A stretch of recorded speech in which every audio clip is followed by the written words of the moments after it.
And welcome to the Cognac and Poetry Podcast, the space where unpacking praxis, politics, and poetics happens one intergenerational conversation at a time. I am T.S. Hawkins, and joining me is the ultra fabulous Dr. Kimmika Williams-Witherspoon. Hey. What's happening? How are you? I'm good. How are you? Oh, good to be here. Good to be here. As always. It's like, good to have you. I love it. And of course, the daringly divine Lois Moses. Hey, Lois. I like that title. Good morning. That is your official title. Thank you. That is your official title from here on out. So I want to thank, let's get this started. Let's jump into it. At this point, like, folks should kind of get a rhythm and a feel of like who we are, what we're about. So we always start off with some of our poetics in motions to kind of like jumpstart us and ground us a bit. And so Kimmika, what would you like to share with us today? So this is Marita Golden. She's a novelist that I met years ago. One of the things I really miss about Robin's bookstore is Robin's used to bring in all of these wonderful Black writers. And at Robin's bookstore, I met Marita Golden. This was one of the books that I fell in love with, but she has quite a few others. It's called A Woman's Place. And it's all about, I don't know if you could see that. Yeah, there you go. It's all about these sister friends who meet in college and their trajectory. Where they go first during college and then after college. But in the midst of it, some of the chapters begin with poetry because one of the characters is a poet. And I don't know, I woke up last week thinking about Marita Golden. And so I just I ran down and found my books in my library. Thank God for libraries. And pulled one of them out. And this is the one I wanted to share. So I'm going to squint, but it's okay. It's called A Woman's Place. How do you ban a revolution? Admittedly, the orders, 6 years for one, 20 so far for the other, still words. Theft witnessed by a world patiently compiling evidence. History inevitable, long suffering will set the date for the trial, and it will be sooner than you think. And so existence becomes a manifesto, a war chant, beating their own drum in a dialect that is warning and inspiration. In the townships where despair is supposed to be the only seed that grows, for one, daycare, teaching someone to read, for the other, a clinic, headquartered in the living room, free food dispensed in the kitchen. The real revolution is pretty boring. And it is the only thing left that matters. What are words anyway, but a way to discover what you can do?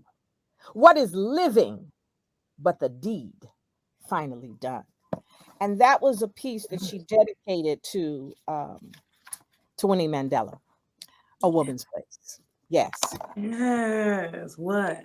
Oh, the revolution is bold. What was this? What was that?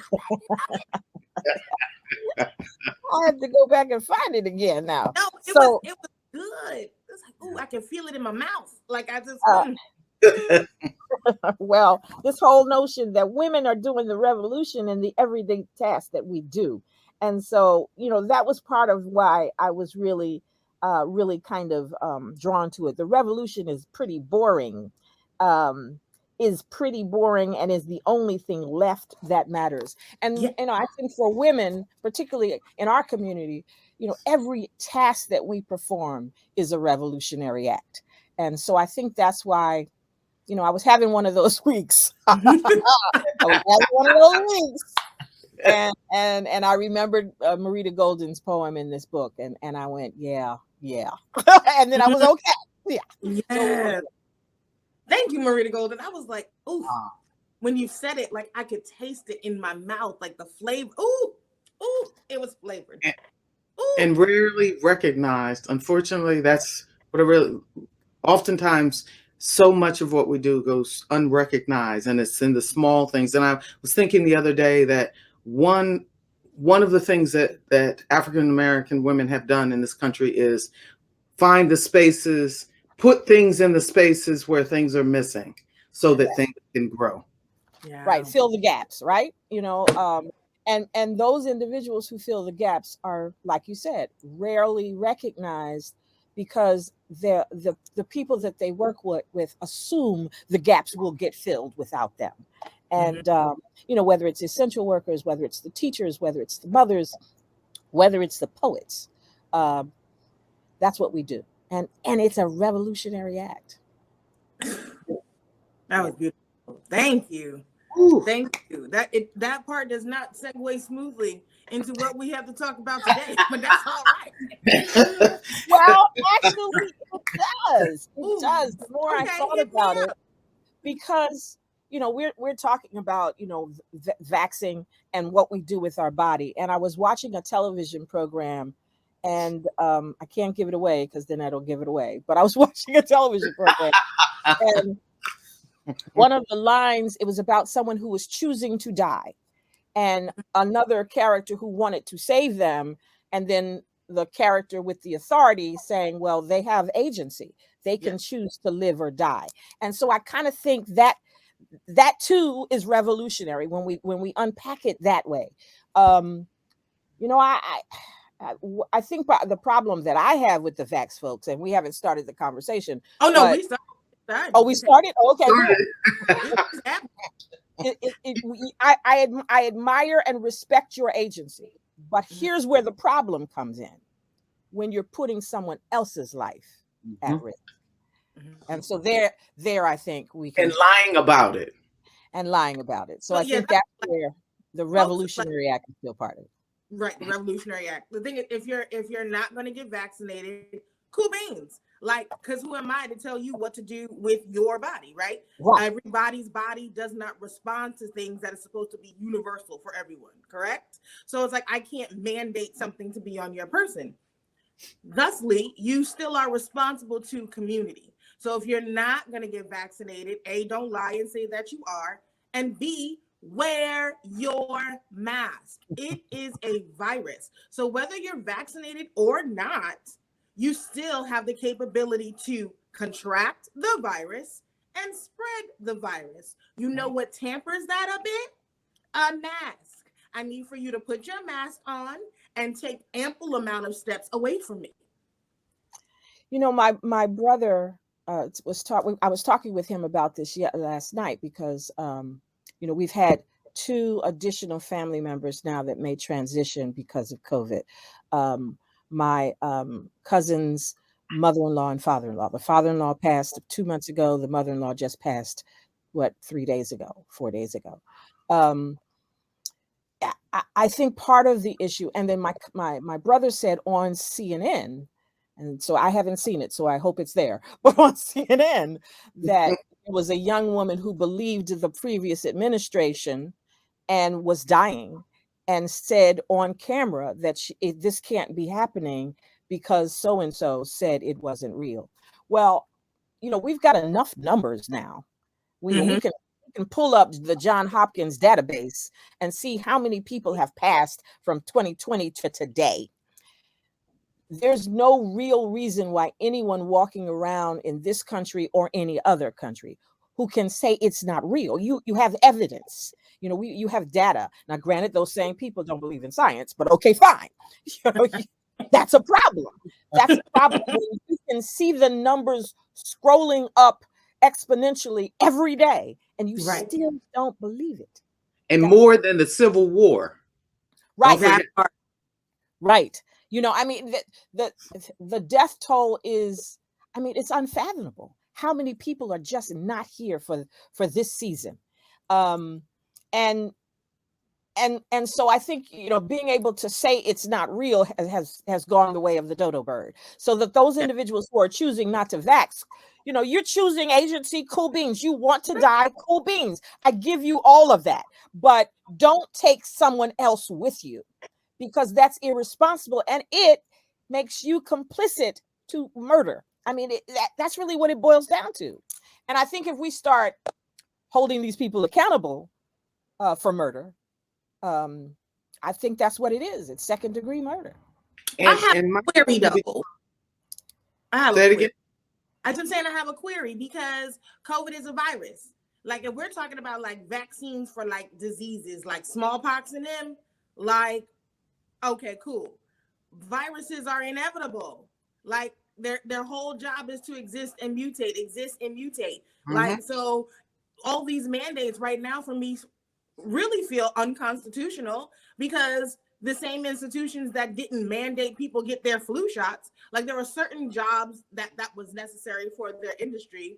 But on the whole, as a collective, nobody was mandating flu, and the flu is a version of COVID-19 if we're talking about science. So like why all of a sudden now is it's like vax.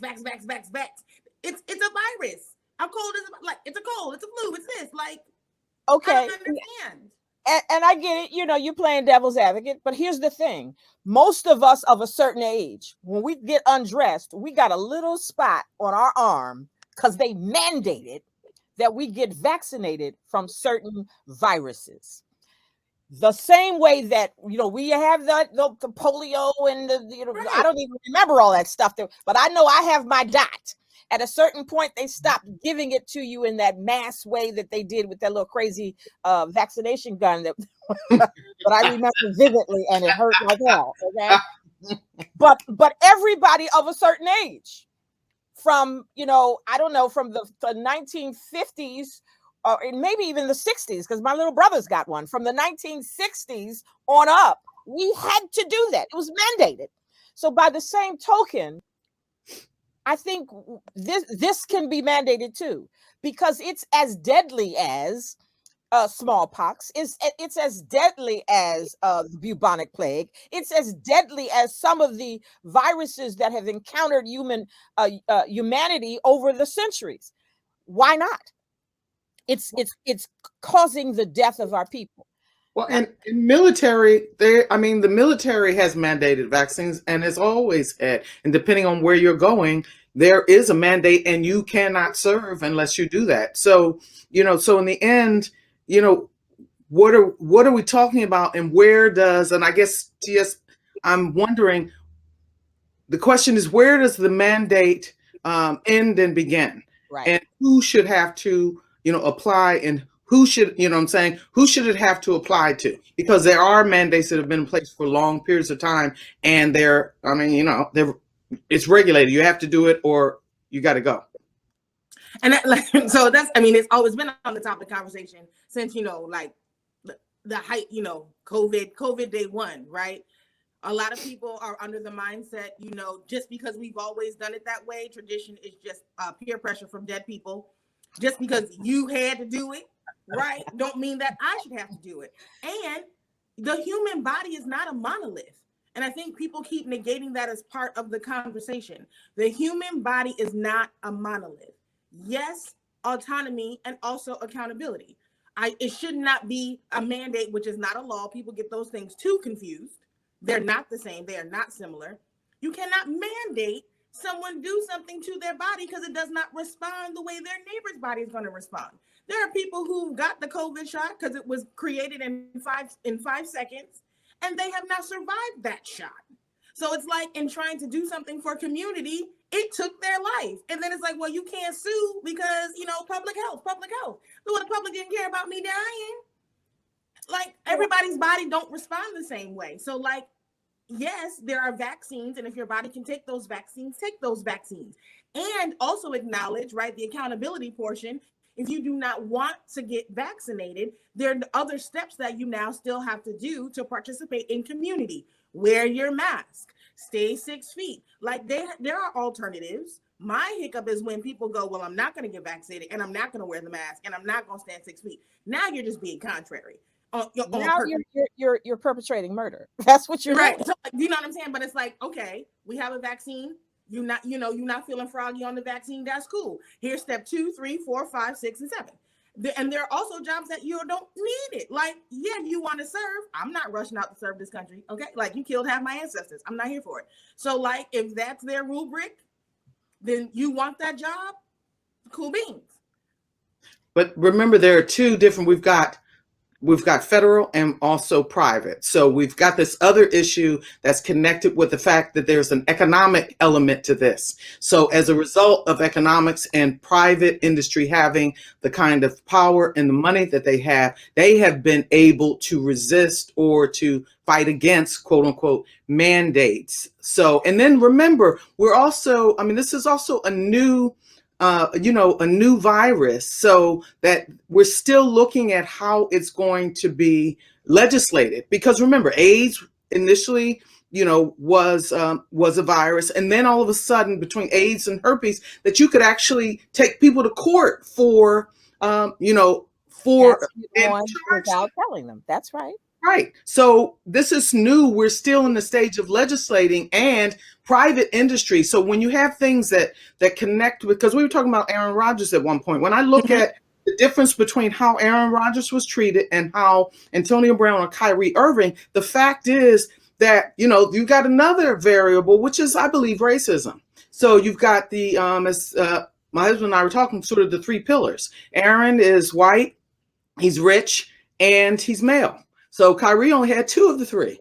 You know what I'm saying? You got to have three of the three in order to get the good deal. And there was another argument that, not another argument, but a point that was brought up that people keep kind of sliding under the rug about those conversations. Yes, racism. I'm always going to leave with that, right? Yes, racism. However, Aaron Rodgers lied to the media. Lied. No, he lied to the media. He did not lie to his employer. His employer knew straight up he wasn't vaccinated. So that was no secret. Kyrie and them got allegedly, right? Because I'm not trying to get sued up. No, Kyrie did not lie. Kyrie didn't lie.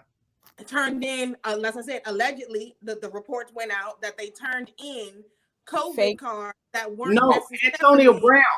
See, there's three tiers. Kyrie actually said, I'm not going to get vaccinated. So as a result, because of the rules, I will not play and I will forfeit my salary. So he didn't lie. He didn't do. And so as far as I'm concerned, he took the L, and he's allowed to do that. To me, that's respectable. That's honorable.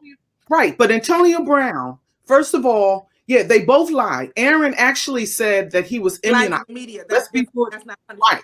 But and not only that, but he actually got the advice from an anti-vaxxer. He said he was immunized. He had a whole series of, but remember, because I looked up the NFL protocols, and in the end, the protocols, because it's a private organization, are what they say it is. And for the most part, the protocols are, if you're vaccinated, how often you have to get tested and all of that. But in the end, when it comes down to deciding the penalty for Aaron Rodgers, who lied more substantially and over a period of time with multiple, and I could read off the different lies that he told, but more substantially, I mean, what, for real, Antonio Brown, you should have paid your chef, but, we won't go there. You know what I'm saying? But in the end, he lost one game and he was fined $14,650. The league was fined $300,000.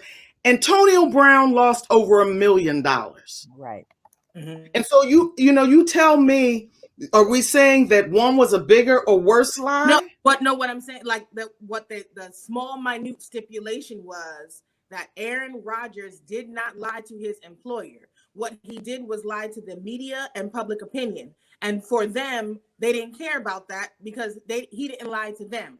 Yeah, but the protocol was that if you endanger, right. But the protocol was if you endanger people. See, that's what I'm saying, is that they fudged the laws, because the protocol is if you endanger people, and he absolutely, not only did he endanger people, but they knew he was endangering people. So that even makes it worse, and because didn't make any precautions for that. And so the lawyer, the people who hired him, in other words, the league also lied as far as I'm concerned. They're complicit because they knew then. So what makes it, and they got still fined. Everyone got fined less than the brother. Yeah, that's absurd. They should have been fined the $1 million plus, as opposed to the brother, because they knew and they didn't put precautions in place to protect the media or the public good. But of course, those are the individuals with the biggest pocketbook for the lobbyists. So, we see this all the time. But I still think I don't want us to get away from the reality of it. TSU talked about us being mandated to do things with our body. Historically, we always have been. You could not serve in the armed forces unless you wore a particular kind of hairstyle. That was real. That was a mandate. It was our body, but it was their mandate. But is that okay, though? Why are we still perpetuating these traumas? I think that, I didn't want to have this giant hole on my arm, when I was a little kid, but it was mandated. The reality of it is that if it's to protect the public good, then we have to have a way of looking at the 6 in one hand and the half a dozen in the other.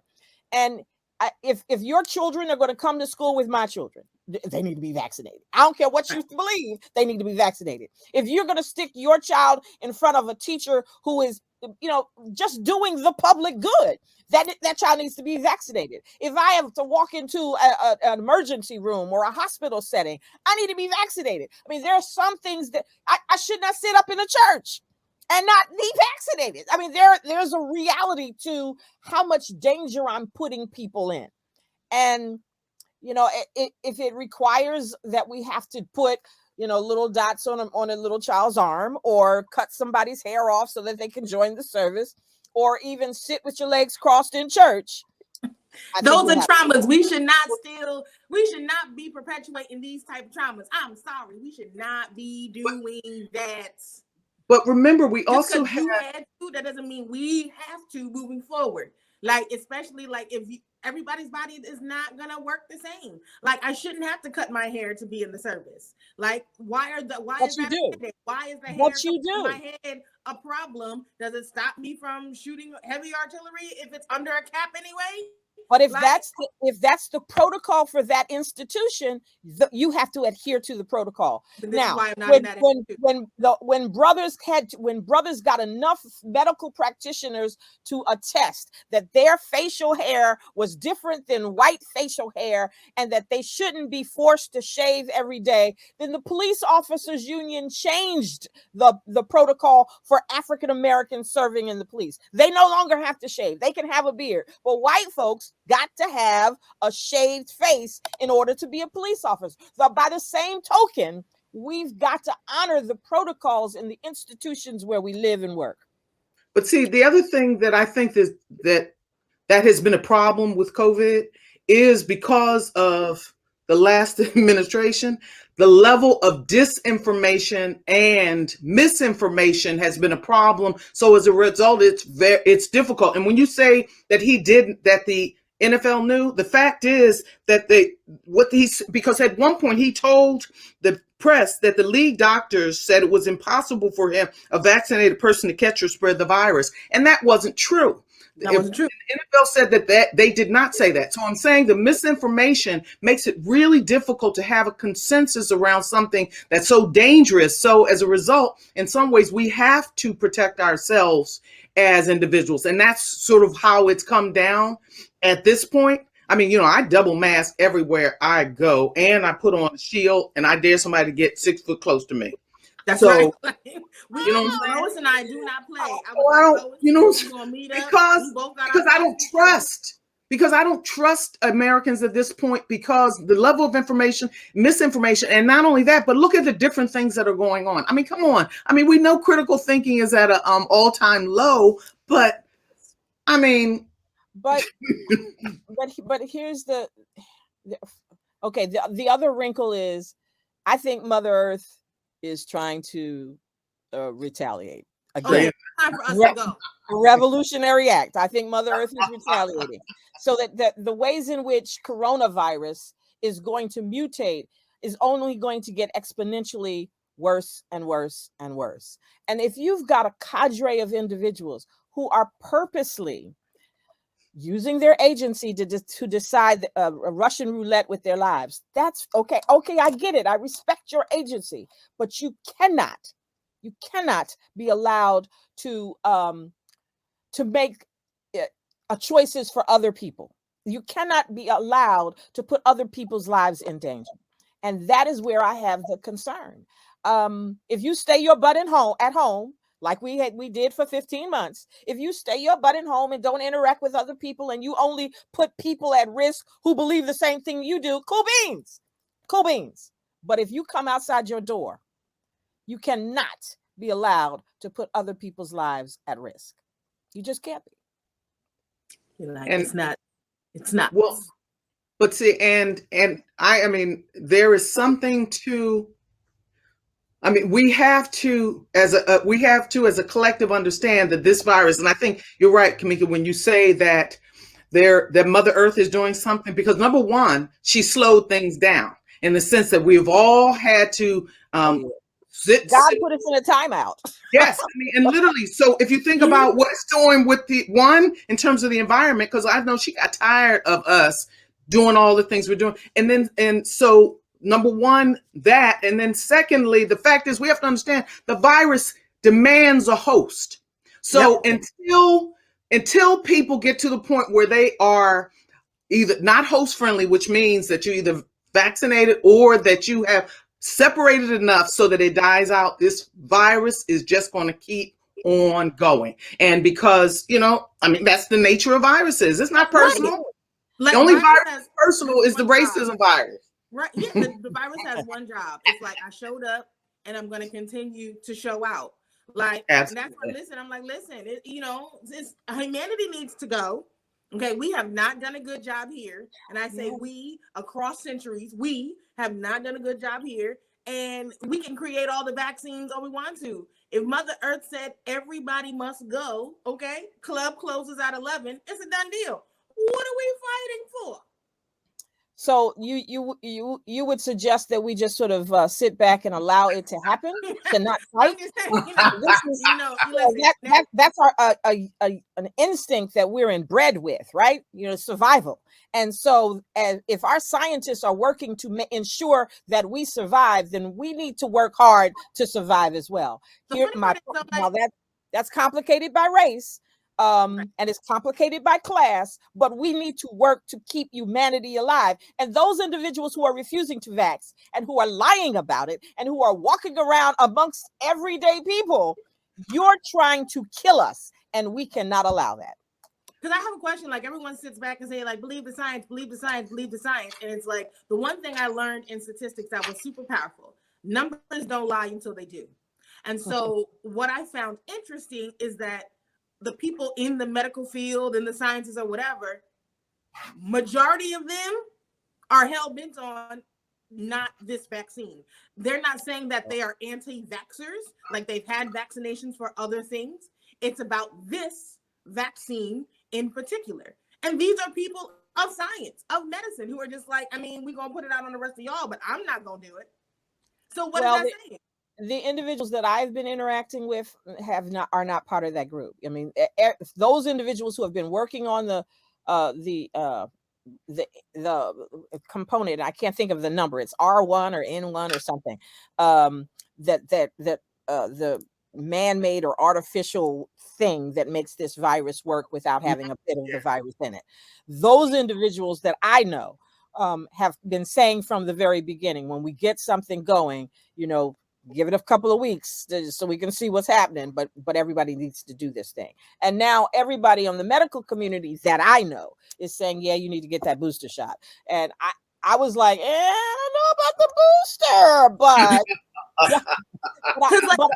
but Omicron is real. Have you been looking at the numbers? No, don't get it twisted. Every variant, it was like week after week, there's a new variant, right? And I think too, like Lois pointed out earlier too, this misinformation, no one is really truly clear, because even if you go to the CDC, they're like, yeah, I mean, we're doing this, but we also recommend that you still keep your mask on. We're gonna say vaccinate, but please put your mask on and stay away from people, because we're realizing here, no matter how many times we drug you up, if you just stay away from motherfuckers, you'll be all right, And so, the thing is, like, they told people at the beginning, if you get your vaccine or whatever, it's all be cool, gravy, copacetic, right?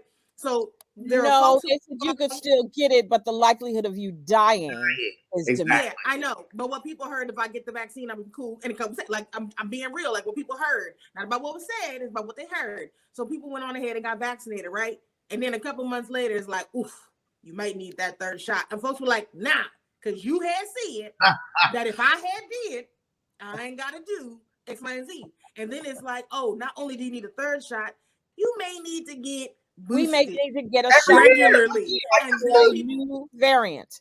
People is pissed. They pissed. But what is the flu virus but that? You know, but there are some people who don't get that. It's something new. It's a new variant of the flu that I remember swine flu. It's more deadly. That's all. We have to continue to upgrade as Mother Nature continues to hit us with new and new ways to reboot. We've got to go into the hard drive and work on that thing. We got to do that. And let me introduce a concept here too. You know, when I go back to think about law school, you know, we talked about the cost benefit analysis. Number one, really thinking about, you know, that some have to go in order for others to, we lose some. And then we live in a culture that is predicated on, the survival of the fittest. That was the Darwin theory. So, you know, underlying a part of this are these, you know, conceptual notions that some people hold. So in some ways that demands that we be responsible for ourselves, knowing that we're people are trying to kill you. Hands, exactly. That people are trying to kill you. Just say it. Because so much of that concept is tied to class and race. And so the individuals who are dying disproportionately are those individuals who are lower on the economic strata, and then those individuals who are part of underrepresented groups. Right, and have less access as a result. Less access, less resource, or even when you get into the medical facility, they don't give you the same level of treatment.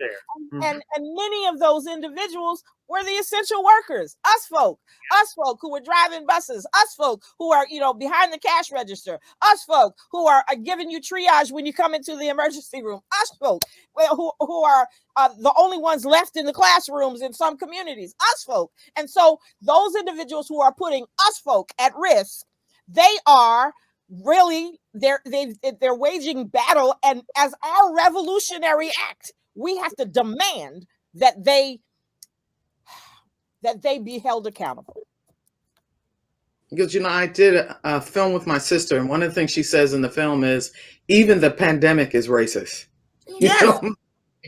And because we have more service jobs, because we're more vulnerable, because we get sick, you know what I'm saying? So you begin to look at, and that's why the booster and the shots that your folks TS said, you told us that. Well, they told us that because they wanted you to go back to your job and start, and feel good about being in your job, right? That's why it's an economic strategy to keep us working. But we know that if we all stayed indoors, this sucker would go away. Yeah. But staying indoors would crash the world economy. And basically that's it. That we have to hold people accountable. And if survival of the fittest is the thing that we're fighting against, we know that those of us who are not the 1% are not the ones that they're trying to make survive. So that we have to put things in place that humanity survives. And that means requiring individuals to be vaccinated, requiring individuals to not only carry the mask, but wear the damn thing right. Okay, please do not put your nose on top. It's not a chin guard. Black folk. I mean, that's not. What are you really doing but breathing in your own breath? I mean, okay. Where's the chin guard? Where's the chin guard? Or it's just like hanging out here like you had a beard. I don't understand. I don't understand people. You have your agency. You can decide whether you want to live or die, but you do not have control over my life, and I won't let you take control. And that's like, and I hear that, totally respect that. A lot of folks that have concerns, and to be honest, a lot of those folks are black, brown, and indigenous people, right? They're like, oh, well, nobody has to worry about like the cost of the vaccine because it's free, right?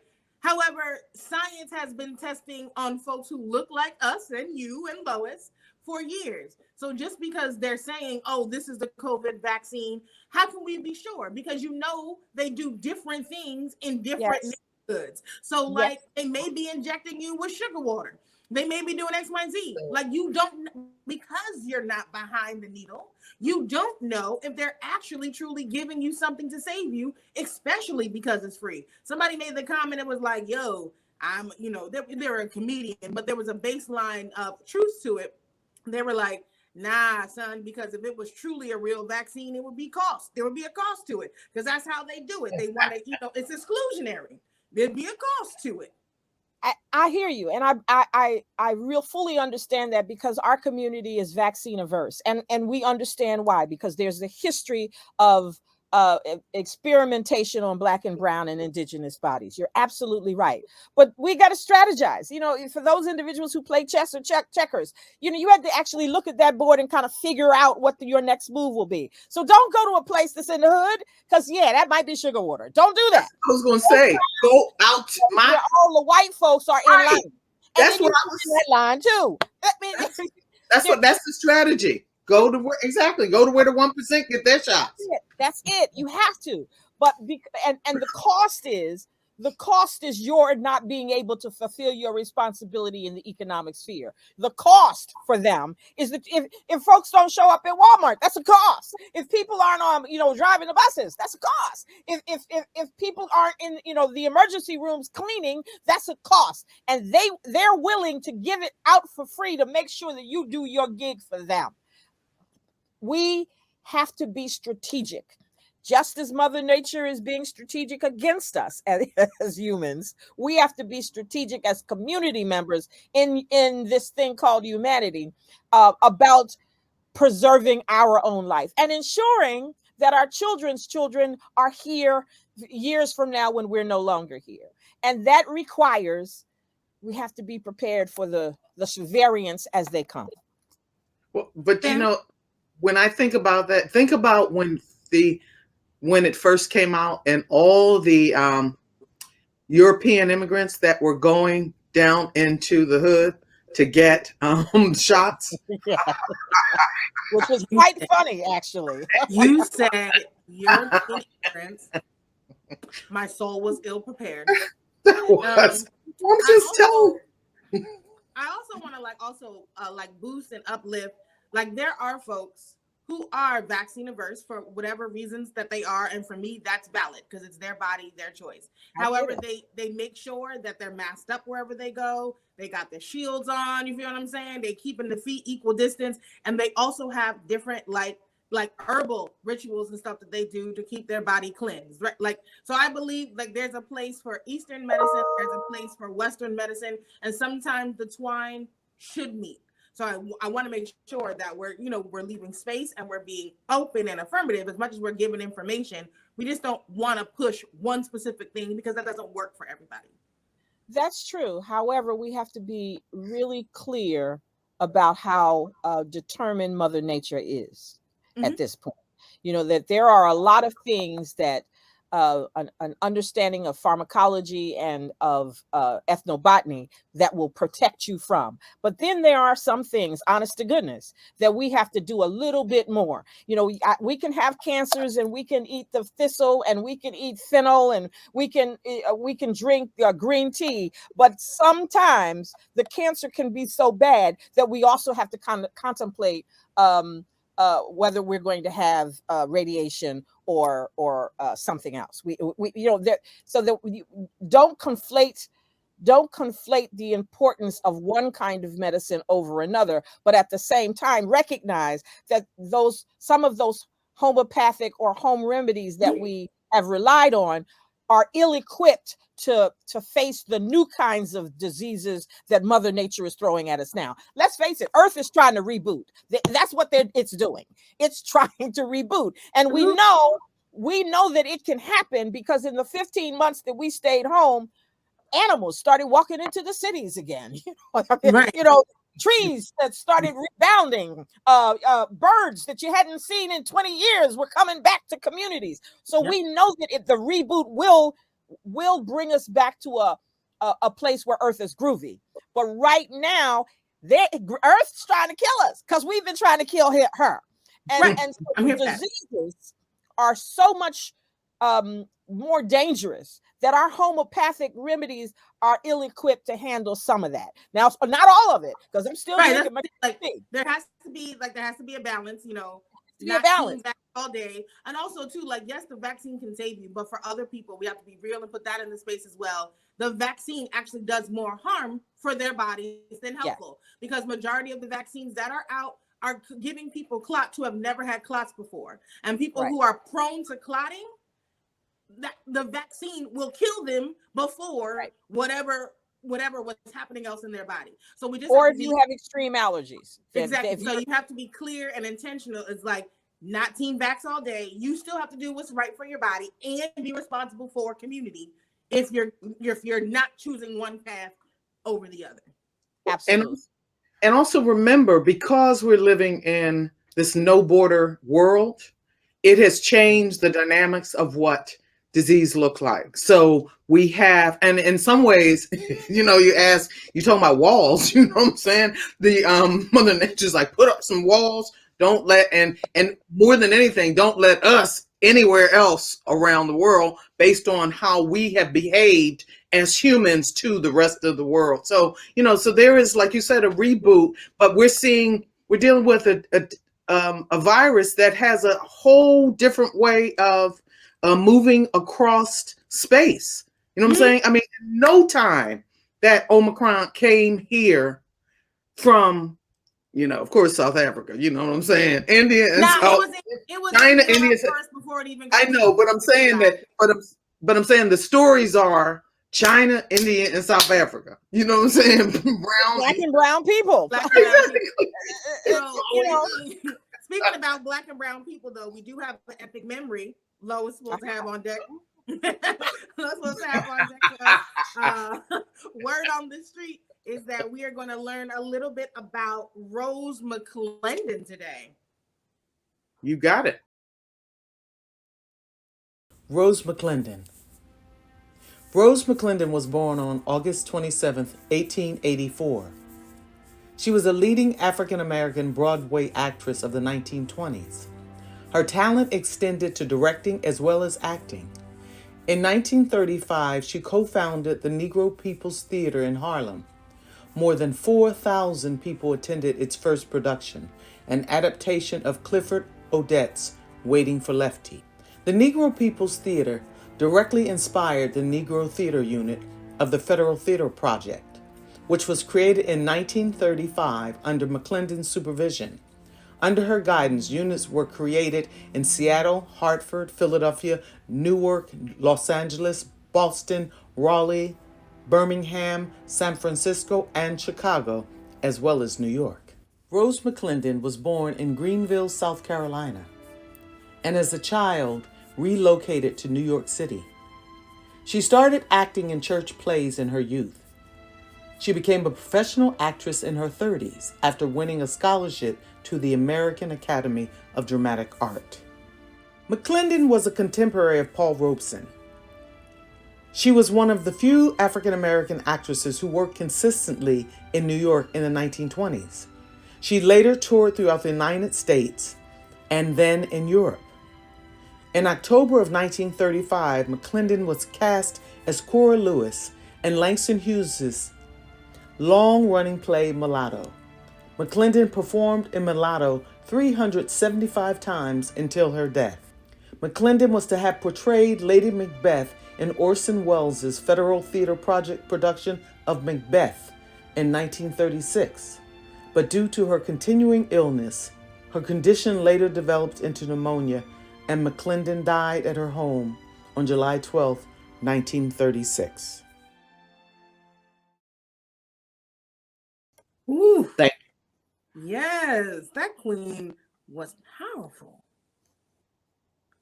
I'm always intrigued, how do you know these people? Because, school ain't teach me none of this. You know, I know Rosa real good, but it's wow, this is amazing. I'm loving this segment more and more. Every time we do it, I love it more and more. Thank you, Lois. Do you know who Rose was? Kimmika? Yes, absolutely. She's part of the Little Theater movement. So I've written about her in my book. You have and necessary because the director, we don't think of, rarely are we told that Black women were directors in the early 1900s and or founders, let alone. And this is not the only founder. I found there's a woman who founded a theater with Du Bois in New York in the early 1900s. So I mean, we're all over the place. We've been doing everything since the beginning. Just no one wants to talk about it. Everywhere. Doing everything. Everywhere. That should be a T-shirt. We're everywhere doing everything. Everything. Okay. I like it. I'm writing that down. and Kimmika, we're gonna put your face at the bottom of it. Well, I mean, as we think about merchandising for Cognac and Poetry, that might be one of them. I mean, I'm just saying. That's a good one. I'm writing it down. Black women are everywhere doing everything. So yeah, I'm so excited. I look forward to having more conversations with each and every one of you. But as you know, we gotta tie this up in a cute little bow. So thank you everyone for joining and sitting with us and chatting with us, indulging in our shenanigans. And as you continue with your day, we would like to wish you peace, prosperity, and poetics. Bye, y'all.